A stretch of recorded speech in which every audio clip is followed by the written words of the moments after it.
여러분 안녕하세요. 오늘은 제가 어떻게 목사가 되었는가에 대해서 간증을 하려고 합니다. 아시는 분들도 계실 거고 모르시는 분들도 계실 건데 제가 어떻게 해서 목사가 되었나 그에 대해서 여러분들과 함께 조금 나누기를 원합니다. 저는 초등학교 1학년 때 그때는 국민학교였습니다. 국민학교 1학년 때부터 교회를 다니기 시작하였습니다. 교회를 다니면서 어릴 때는 이제 얌전하고 조용하고 법 없이도 사는 그런 아이였습니다. 예. 그리고 제가 이제 초등학교를 그렇게 교회 생활하면서 보내고 또 중학교 때는 저희들 때는 이제 저희 교회 고신이었기 때문에 SFC가 있었습니다. 학생신앙운동이라고. 그래서 중학교 때, 고등학교 때는 제가 교회에서 학생신앙운동 위원장, 우리가 보통 이제 회장이라고 이렇게 하죠. 학생회장. 위원장도 그렇게 맡았었습니다. 그러다가 전도사님께서 저에게 신학할 마음이 없냐라고 고등학교 때 물어보셨는데 저는 장로님 하겠습니다 라고 그렇게 대답을 했습니다. 그리고 저희 때는 문과와 이과가 나눠져 있었거든요. 그래서 제가 이과를 선택했고 이과를 선택해서 그때 한참 이제 공대가 인기가 있었습니다. 그래서 공대에 진학하려는 그런 생각을 가지고 있었습니다. 고3이 되었고 그리고 이제 입시를 이제 우리가 치러야 됐죠. 나름대로 제가 기도하면서 그렇게 이제 그 시험을 준비했습니다. 학교 갈 때에 항상 그 학교가 산 중턱에 있었는데 학교 밑에 저희들 이제 교회가 하나 있었습니다. 그래서 이렇게 문을 열어놨거든요. 그래서 제가 버스를 타고 학교 밑에 도착하면 항상 그 교회에 들러서 기도하고 이제 학교에 이제 올라가고 고3 때는 학교가 밤 11시에 저희들 마쳤습니다. 11시 마치고 집에 오면 저희 교회가 이제 집 앞에 있었기 때문에 항상 교회에 들어가서 마지막으로 기도하고 그리고는 이제 집으로 와서 잠들고 아침 저녁으로 이제 교회에 들려가지고 기도하고 그렇게 이제 집으로 오곤 하였습니다. 입시를 치르는데 저희들은 이제 학력고사라고 이렇게 이야기하죠. 대학 한 군데 그리고 그 대학의 과 한 군데를 딱 정해가지고 시험 치는 겁니다. 그러니까 학교 과를 하나만 딱 정해놓고 이제 시험을 칠 수 있었거든요. 제가 이제 이렇게 공대 그렇게 기계공학과를 이렇게 결정을 하고 원서를 쓰고 시험을 쳤습니다. 시험을 쳤는데 떨어졌습니다. 그 당시에 이제 뭐 핑계인지 모르겠지만 수학이 이제 좀 어려워가지고 저희 이제 좀 나름대로 공부를 좀 했는데 같이 괜찮은 대학을 쓴 친구들 가운데에 한 6명 정도 저희 반에 썼는데 한 명만 붙고 5명이 다 떨어졌어요. 그리고 저만 빼고는 4명이 다 재수를 이제 하죠. 나중에 보니까 재수한 친구들이 다 더 좋은데 이제 갔더라고요. 이제 저는 공부가 너무 하기 싫었고 그리고 저희들은 이제 전기 후기 분할로 해서 이제 모집하겠거든요. 전기 실패한 사람들은 후기에 이제 들어갈 수 있도록. 근데 후기에 들어갈 수 있는 대학들은 이제 좋은 대학들은 후기 모집을 안 했습니다. 보통 우리가 말하는 조금偏差치가 편차가 좀 낮은 학교가 전후기 분할을 한든지 아니면 후기만 모집하든지 그렇게 했거든요. 저는 이제 뭐 전기 떨어지고 후기를 가려고 하니까 뭐 이렇게 재수는 하기 싫고 공부는 하기 싫고 근데 후기를 가려고 하니까 또 자존심도 좀 상하고 그래서 어떻게 할까라고 고민을 하다가 신학과를 가봐야겠다는 생각이 들었습니다. 왜냐하면 이제 신학과를 가면 나름대로 사명감을 가진 사람들이 오기 때문에 뭐 부끄러운 것도 없고 그리고 뭐 재수를 안 해도 되고 아예 합격한다면 그런 마음 가지고 사실은 이제 사명감이나 소명은 없었죠. 그렇게 이제 고신대 신학과를 후기 이제 뭐 이과 하다가 이제 문과로 바꿔서 시험을 쳐야 되기 때문에 안 배운 사회 2나 국어 2 같은 것들 문과 시험을 쳤죠. 시험을 치고 그래도 뭐 문과로 바꿨는데도 불구하고 시험을 수학을 거의 다 맞추고 뭐 했기 때문에 하여튼 후기에서는 제가 1등으로 들어갔습니다. 합격을 했습니다. 합격하고 이제 들어갔는데 아무래도 신학에 대한 소명감이 없이 공부하다 보니까 신학을 공부하는데 공부에 흥미가 없었고 또 대학 들어가면서 나름대로 정말 하나님이 존재하는가 이제 내 머리가 이제 커지니까 그런 고민들도 생기더라고요. 그래서 1학년을 보내면서 학교도 잘 가지 않고 공부도 하지 않고 그렇게 1학년을 방황하면서 보냈습니다. 그리고 이제 내가 군대를 가야겠다. 갔다 와서 어떻게 다니든지 말든지 그렇게 또 결정을 해야겠다 싶은 생각을 하고 이제 군대를 갑니다. 그래서 군대 3년 이렇게 꽉 채워서 하고 제대로 했죠. 제대로 했는데 다시 복학을 못 하겠는 거예요. 왜냐하면 제 마음속에는 하나님께서 나를 신학생으로 부르셨다, 목회자로 부르셨다는 그런 소명감이 아직까지 확신이 없었기 때문에 다시 휴학을 또 했습니다. 휴학을 하고는 학원을 등록을 하고 제가 다시 입시를 치기 위해서 그렇게 준비를 합니다. 준비를 하다 그해 10월달 정도 되었을 때에 10월달입니다. 제가 정확하게 기억하는데 우리 대학부, 교회 대학부에서 이제 조장, 리더들 성경 공부를 하는데 그때에 하나님께서 제게 찾아오셨어요. 그 이제 성경 공부를 하는 도중에 하나님의 사랑이라는 것이 이 목사님 말씀을 통하여서 제게 딱 너무나 이게 가슴 깊이 박혔습니다. 다른 사람들은 다 느끼지 못했는데 저만 느꼈어요. 그때에 하나님의 사랑이 어떤 사랑인지 물론 말로 들어서 알고는 있었지만은 제 심정으로 느끼지 못했어요. 근데 그때에 그 당시에 하나님께 나에게 정말 빛으로 찾아왔어요. 나에게 환한 빛으로 찾아오셔가지고 제 온몸이 전율을 했습니다. 전율을 하면서 하나님 살아계시구나. 내가 하나님의 존재에 대해서 의심을 하고 정말 계실까라고 의문을 가졌었는데 하나님께 나를 만나주시니까 모든 그런 의문들이 다 사라져버렸어요. 하나님 살아계시구나. 그리고 하나님이 나를 얼마나 사랑하시는지에 대해서 제가 뼈서 깊이 깨닫게 되었습니다. 그리고 하나님께서 자기 아들을 이 쓸데없는 나를 위해서 주셨다라는 그 사랑이 얼마나 큰지 그 사랑이 막 견딜 수가 없는 거예요. 예수님께서 쓸데없는 나를 위해서 십자가의 고통을 당했다는 그 사랑을 생각하니까 정말 그 감격이 견딜 수가 없더라고요. 그때부터 제 눈에 눈물이 나면서 기도할 때마다 눈물 없이는 기도할 수가 없었습니다. 그러면서 그 목사님을 통해서 자기 십자가를 지고 예수님을 따라간다는 그 삶이 어떤 삶인지 아느냐라고 그렇게 이제 저희들에게 질문을 던지면서 그 십자가를 지고 예수님을 따라간다는 그 삶이 무엇인지를 알게 하셨습니다.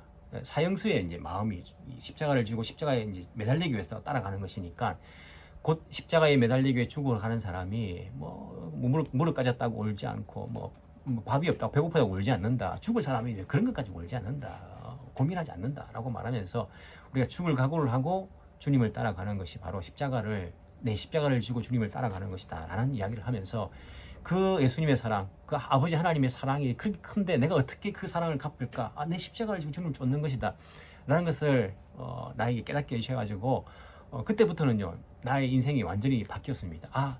내 생명까지도 주를 위해서 드려도 나는 전혀 아까운 것이 아니라 당연한 것이고 내가 모든 것을 다 드려도 이것은 내가 부족할 뿐이다. 그분의 사랑에 이제 비교하다 한다면 아버지의 사랑, 예수 그리스도의 십자가의 사랑 그게 비교하면 내가 내 모든 것을 정말 다 드려도 그거는 비교가 안 되는 것이다 라는 그러한 이 마음이 성령께서 나를 이제 감동시키시고 그때부터는요 제가 기도할 때마다 아버지의 사랑 생각하면 예수님 사랑 생각하면요 눈물이 나는 거예요. 와 정말 대단하다. 이해가 안 되는 거예요. 그 사랑이 어떻게 나를 위해서 자기 아들을 죽일 수 있는 것인가. 창조주 하나님께서 신인데 어떻게 나를 위해서 그 창조주와 동일하신 예수님께서 십자가에 그렇게 비참하게 죽을 수 있는 것인가. 나를 위해서 그 사랑을 베풀었다 생각하니까요 제가 막 이해 안 되는 사랑, 인간의 이성으로 이해 안 되는 사랑인 거예요. 그러면 막 두려운 마음 또 생기는 거예요. 이게 막 무서운 마음이 아니라 정말 하나님을 두려워하는 마음, 나를 사랑하시사 자기 아들도까지 내어주신 그 하나님께서 나를 위해서는 못할 일이 없으시겠구나. 나를 위해서 자기 목숨을 버리신 예수님께서는 나를 위해서 정말 못할 일이 없으시겠구나 라는 그런 깨달음이 막 들면서 막 두려운 마음이 막 드는 거예요. 하나님의 그 사랑에 대해서. 그러면서 내가 무엇을 할 수 있을까? 당연히 내가 신학교 복학을 해가지고 목사가 되어서 내 모든 것을 다 바쳐서 주를 위해서 내 인생을 다 버린다 할지라도 다 사용한다 할지라도 나는 주님의 사랑 감당할 수 없습니다 라는 그런 고백을 하게 하시고 그리고 다음 해에 당연히 제가 복학을 하게 됩니다. 복학을 하고는요 정말 열심히 공부했습니다. 열심히 그렇게 맡겨진 신학 공부를 열심히 했고 그리고 졸업을 하고 신학대학원에 또 진학을 하게 되고 그리고 대학원 생활을 마치고 강도사 3년 그리고 이제 목사고시를 치고 목사가 되죠. 그리고 나니까요 세상이 그냥 다 바뀐 거예요. 정말 그 다음 날부터는 들에 핀 그 한 송이 그 잡초도요 꽃도요 너무 달라 보이더라고요. 이 하나님 창조하신 이 만물들이 달라 보이고 막 기쁘고 내가 복음을 전하지 않고서는 견딜 수 없는 마음, 이 기쁜 마음을 다른 사람에게 전하지 않고서는 견딜 수 없는 마음을 들어가지고 제가 그런 경험을 한 다음부터는요 제가 대학부에서 만나는 우리 이제 대학부 친구들마다 후배들마다 제가 만나면 그런 이야기 하는 거예요. 야 하나님이 살아계시고 하나님이 우리를 얼마나 사랑하시는지 너 아느냐. 자기 아들까지도 아낌없이 주신 분이 그 사랑을 아느냐라면서 제가 한 사람 한 사람 그렇게 교회 사람들에게 하나님의 사랑에 대해서 막 이야기하고 다녔고, 그리고 교회 봉사를 하는데요, 이거 막 기쁜 거예요. 그냥 이게 힘들지 않아요. 아니 막 피곤해도요, 막 이게 기쁜 거예요. 그냥 주를 위해서 내가 쓸 수 있다는 거, 사용될 수 있다는 것이 얼마나 감사하고 기쁜지 모르겠는 거예요. 그러면서 내가 지금까지 주님을 내가 인격적으로 만나지 못했다는 것이, 정말 주님을 내가 인격적으로, 나를 찾아오신 그 주님을 만난다는 것이 내 인생이 변화가 되고, 내 인생이 어떻게 가야 될지 그 방향성을 내가 찾게 되고, 나에게 찾아오신 그 주님 너무 감사하고, 또한 너무 또 내 인생 가운데 터닝 포인트 되었다는 것이 정말 감격스러운 그런 일이었습니다. 지금도 마찬가지입니다. 목사가 된 이후에 지금 15년이 이제 15년, 16년이 이제 지나가고 있거든요. 지금도 마찬가지죠. 내 목숨을 사용해서 주를 위해 쓸 수 있다는 것이 정말 감사하죠. 물론 세월이 가니까요, 힘든 점도 있어요. 목회가 힘들더라고요. 네, 육체가 힘든 것이 아니라 이제 마인드가, 마음이, 성도들이 아파하는 것이, 그 아픔이 나도 막 전달되는 거예요. 성도들이 막 물질 때문에 아파하면 내가 막 안타깝고, 또 자녀 때문에 아파하면 내가 막 안타깝고, 주님께서 같은 마음을 주시니까요, 이게 막 견딜 수가 없는 거예요. 늘 물론 그 때문에 기도하게 하시는데, 이 심적인 그런 이게 어려움들, 힘든 마음들, 이게 목회의 어려움이 아닌가라는 생각들을 해봅니다. 물질적인 어려움, 이게 아무것도 아닙니다. 그건 하나님이 약속해 주셨으니까, 내가 죽으면 죽는 것이고, 그런 마음들이 있기 때문에, 그런 어려움은 진짜 아무것도 아닙니다. 아니고, 이런 이제 심적인 부담감들 뿐만 아니라, 이 부족한 내가 주의 그 사명들, 사역들을 내가 감당할 수 있을 것이, 이 부족한 자가, 이 못난 자가, 이 쓸데없는 자가, 이 제약된 자가 그것을 할 수 있는 것이 주님 영광 가리는 것은 아닌가, 이런 이제 심적인 부담감들, 물론 내 힘으로 하는 것은 아니겠지만은, 하지만 여전히 이제 나에게 이제 그런 이제 목회의 어려움들이 있지만은, 여전히 내 모든 것을 다 바쳐서 주를 위해 사용될 수 있다는 것이 감사하죠. 감사하고 감격스러운 일이고, 그래서 누가 이제 목사로서 힘들지 않습니까? 선교사로서 힘들지 않습니까? 라고 말하는데, 물론 목회적인 부담감들은 있지만은요, 내가 육체적으로 내가 힘들고 어렵고 여러 가지 쪼달리고 그런 어려움은 전혀 없습니다. 내가 죽어도 주를 위해서 죽겠다는 그 이제 체험들이 있기 때문에. 그래서 제가 목사가 된 것입니다. 그 감격이 없었다면, 나를 부르신 하나님의 그 소명이 없었다면요, 저는 1994년도 그때 그 10월달 그때가 없었다면요, 저는 아마 물론 신앙은 가지고 있었겠지만은 목회에 들어서지 않았을 것입니다. 그 없이 내가 목사가 된다는 것은 내 스스로도 견딜 수 없는 일이고, 그것은요 솔직하지 못한 일이고, 되더라도 제대로 할 수 없을 뿐 아니라 하다가 중간에 포기했을지도 모르죠. 하지만 역시 하나님께서 나를 부르시기 위해서 모든 계획이 있으셨구나, 그것을 깨닫군요. 제가 과거에 시험에 떨어져서 낙심을, 그런 건 전혀 없습니다. 하나님의 뜻이 있었고, 하나님의 계획이 있었고, 하나님의 인도하심이 있었기 때문에, 그 하나님께서 지금도 나를 인도하시고, 앞서가시면서 나를 인도하시고, 이 목회가 비록 내가 심지어 부담감이 있지만요, 내가 하는 것이 아니라 주님 앞서가시면서 먼저 하시겠다고 나에게 말씀하셨기 때문에, 나는 주의 그 길을 내 십자가 가지고 따라가는 것뿐이다 라는 생각들은 변함이 없습니다. 그 성령님께서, 나를 찾아주신 성령님께서 나만 찾아오신 것이 아니라요, 여러분도 찾아가십니다. 여러분도 불러주십니다. 나를 사랑하신 그 하나님 아버지께서요, 여러분도 사랑하십니다. 나를 위해 십자가 지신 그 예수님께서요, 여러분도 사랑하십니다. 그래서 그 주님의 그 사랑이 우리가 얼마나 큰지를 깨닫는 것, 이것이 우리 가운데, 우리 인생 가운데에 터닝 포인트가 되지 않는가라는 생각들을 해보게 됩니다. 이런 우리는요, 날마다 자기 십자가를 지고 주님 가신 그 길을 따라가는 사람들입니다. 무슨 말이냐면요, 우리는 사형수의 심정으로서, 내가 오늘도 십자가에 못 박힌다는 그 심정으로서 예수님의 길을 따르는 것입니다. 사형수가 배고프다고 울지 않습니다. 호주머니에 돈이 없다고 울지 않습니다. 그리고 사형수가 가다가 넘어져서 무릎 까졌다고 울지 않습니다.